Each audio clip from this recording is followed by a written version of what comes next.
Fakta bangsa Indonesia masuk top 5 sebagai produsen sepatu terbesar, pun fakta bahwa bangsa Indonesia ini menduduki posisi nomor 2 sebagai konsumen sepatu terbesar di dunia, ternyata itu tidak memberikan efek sama sekali kepada industri persepatuan di negara ini. Apa masalahnya? Bagaimana solusinya? Udah 80 tahun soalnya kita merdeka tapi masih gini-gini aja.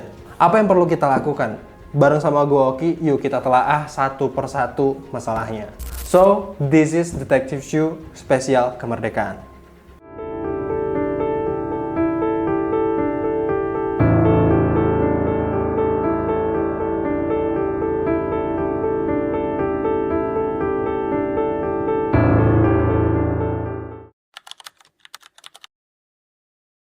Hampir 1 tahun ke belakang, banyak sekali pabrik-pabrik sepatu yang melakukan PHK kepada karyawannya di Indonesia. Hal ini cukup dramatis sekaligus ironis melihat mimpi-mimpi bangsa ini yang sedang mengalami bonus demografinya.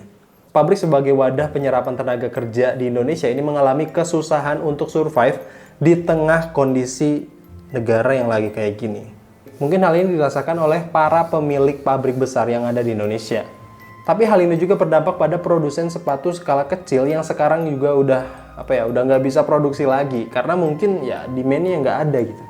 Tapi menurut hemat Shoepolice, ini bukan hanya masalah perkara demand doang gitu, nggak sesimpel itu.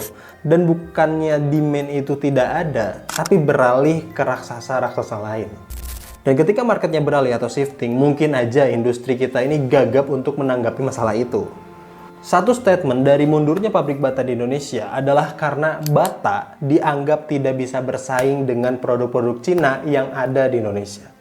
Tapi faktanya bata ini masih mempertahankan gerai-gerainya dan cuma memindahkan pabrik buat produksi barang-barangnya. Ironinya, apakah mereka pindahnya ke Cina? Kita juga belum tahu pastinya, tapi kegagapan industri ini terjadi dan terus mengakar sampai saat ini. Kalau kita melihat bangsa Cina, program industri mereka ini cukup jelas secara visi dengan menguasai produksi di dunia. Dan faktanya itu terjadi sekarang.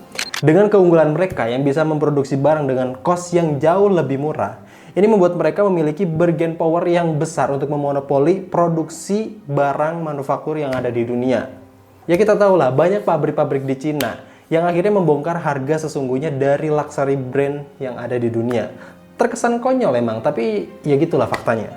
Mereka bisa kayak gitu ya karena mereka punya spirit menumbuhkan industrinya dengan semangat untuk terus belajar. Mereka ngerti dan sadar kalau mereka ini punya bangsa yang besar dan penduduknya juga banyak. Investasi jadi negara produsen adalah jalan terbaik untuk mengatasi masalah dari bangsanya. Banyak yang bilang kalau hidup di Cina ini kayak hidup di tahun 2050 karena kemajuan industrinya.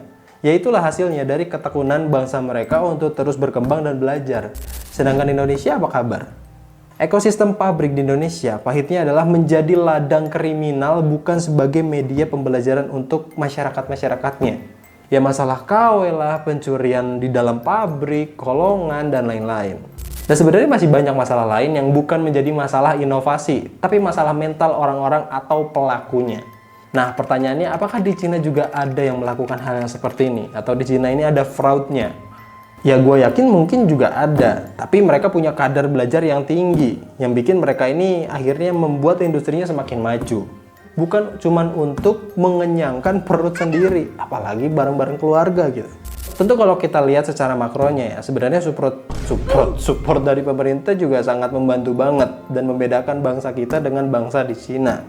Jadi gagalnya ekosistem karena perbedaan SDM ini cukup nyata dan membuat kita jadi lebih jauh tertinggal dibandingkan Cina. Oke, banyak yang bilang bahwa industri kita ini tertinggal 20 tahun dibandingkan Cina. Terus dengan fakta ini, apakah kita mau mengandalkan produksi sebagai penopang industri? Kayaknya enggak deh. Meski dengan fakta banyaknya pabrik baru yang bermunculan juga di Indonesia yang jujur membantu masyarakat untuk bisa bekerja, menyerap SDM lebih banyak, tetap aja sebenarnya membuat kita ini bersaing dengan Cina secara produksi gitu. Dan ujung-ujungnya apa? Ya sudah tidak mungkin untuk dikejar bro.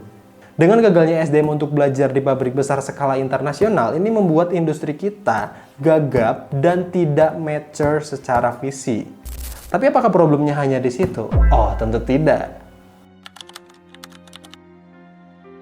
Dengan fakta yang kita tahu bahwa bangsa Indonesia yang dikatakan kaya itu cuma 1% dari 287 juta jiwa yang bertaruh hidup di Indonesia. Berarti apa? Mindset murah ini pasti mengakar di market kita. Ya karena emang kemampuannya seperti itu. UMR nggak jelas, bahkan biaya hidup lebih tinggi dibandingkan upah minimum regional.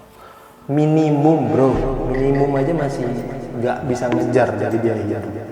Kita semua udah paham lah bahwa kemiskinan di Indonesia ini sudah terjadi secara sistemik juga. Namun kalau dikatakan kenapa barang murah Cina laku di sini, kenapa barang KW laku? Ya karena semua hal itu fit buat market kita yang dengan kondisinya mengonsumsi barang-barang murah. Celakanya buat siapa? Tentunya buat brand sepatu Indonesia yang akhirnya muncul stigma yang mengatakan bahwa brand Indonesia itu harus murah.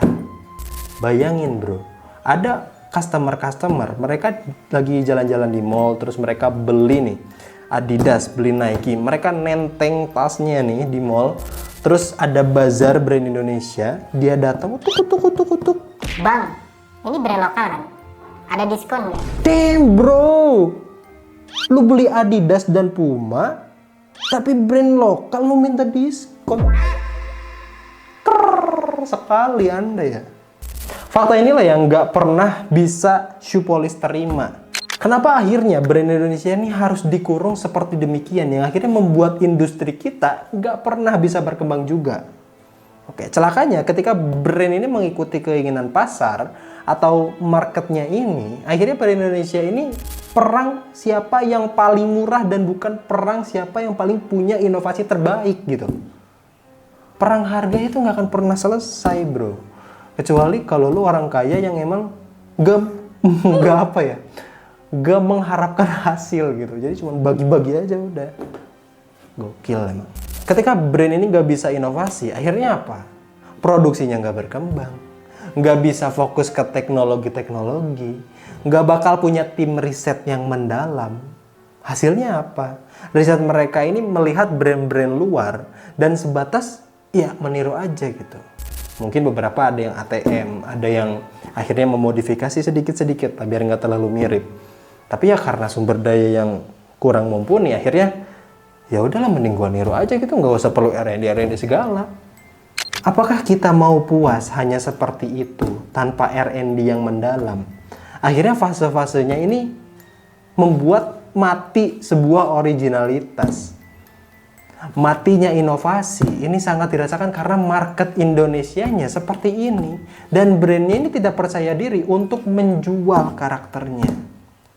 Kalau mereka maksain jual produk dan nggak kejual, ya bye-bye gitu si brandnya.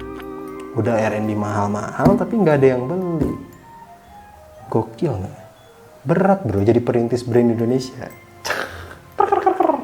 Jadi mulai lepasin stigma brand dan lebih hargain produk lokal menurut gua adalah satu cara biar kita ini bisa menyelamatkan industri ini.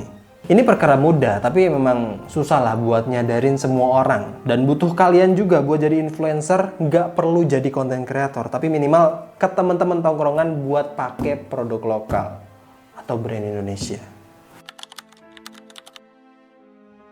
Intinya untuk melakukan operasi penyelamatan produksi, titik beratnya itu ada di marketnya. Oke, ya gua, ya lo, ya warga-warga Shoepolish semua yang nonton video ini.